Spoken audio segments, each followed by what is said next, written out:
correlação, né?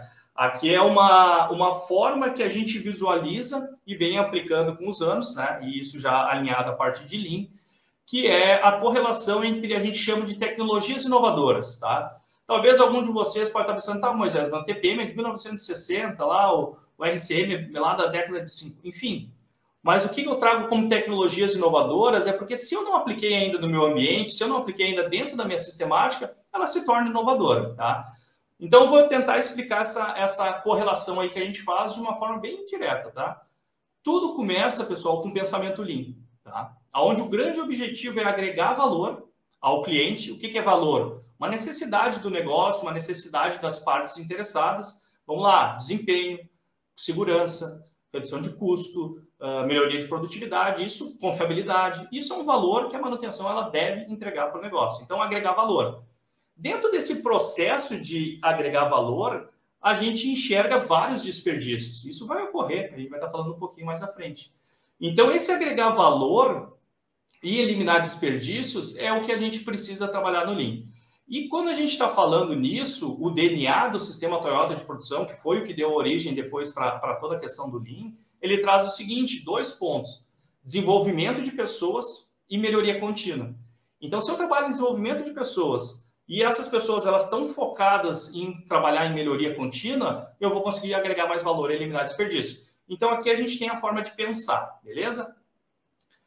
E essa forma de pensar, onde a gente aplica? A gente aplica, vamos lá, no conceito de gestão de ativos.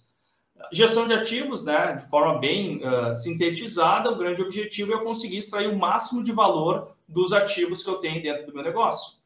E para manutenção atuar pegando esse gancho, a gente tem que entender o ciclo de vida do ativo, que a gestão de ativos traz basicamente 3 pontos. Adquirir e projetar, operar e manter e descartar ou restaurar.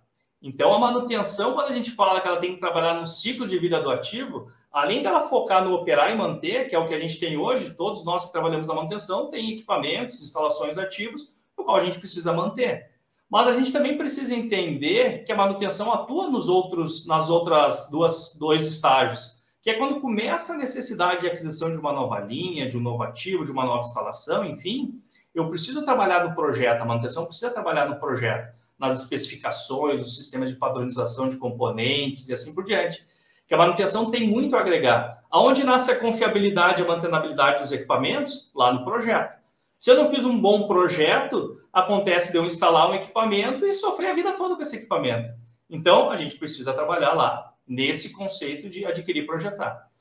E também no descartar e restaurar, a gente entender como é que é a dinâmica do negócio para a gente decidir se a gente vai fazer uma grande reforma, um retrofit nesse equipamento, ou se vale a pena descomissionar e investir num outro equipamento. Por isso, a manutenção ela faz parte desse processo. Na aula de ontem foi falado sobre gerenciamento de projeto, é justamente entender isso. A manutenção afeta e é afetada por todos esses estágios. Então, vamos lá, gestão de ativos é aonde atuar. Como se faz isso, as metodologias que podem ser utilizadas, aí sim vem o RCM, né, manutenção centrada em confiabilidade, manutenção de classe mundial, manutenção produtiva total, ou gerenciamento produtivo total, como queira, e indústria 4.0. Então, as metodologias, elas vêm para trabalhar dentro desses 3 estágios do ciclo de vida do ativo. Então, é por aí que a gente tem que pensar, tá? Por exemplo, e por que convergências, né? Se a gente pegar o RCM, vamos pegar um valor, só para dar um exemplo bem claro, assim, para que a gente fixe essa correlação. Vamos pegar que um valor que a manutenção ela pode e deve atuar é na confiabilidade, correto? Se a gente pegar o RCM, a gente desenvolveu um projeto agora recente de controle inicial, né, do equipamento, fazendo toda a parte de revisão de projeto, estruturação de planos, definição de peças reservas, aplicando o RCM. Então, era pilar de controle inicial, aplicando o RCM para garantir uma melhor confiabilidade do equipamento e, obviamente, desempenho e assim por diante. Mas eu posso também utilizar um pilar do TPM lá, que é de manutenção planejada, que vai também trabalhar esses mesmos conceitos de uma outra forma, mas vai trabalhar esses conceitos. Eu posso pegar um outro pilar lá do TPM, por exemplo, que é a parte de manutenção autônoma, e dar uma ótica de operação envolvida no trabalho de confiabilidade, na confiabilidade operacional, sabendo operar o equipamento e assim por diante.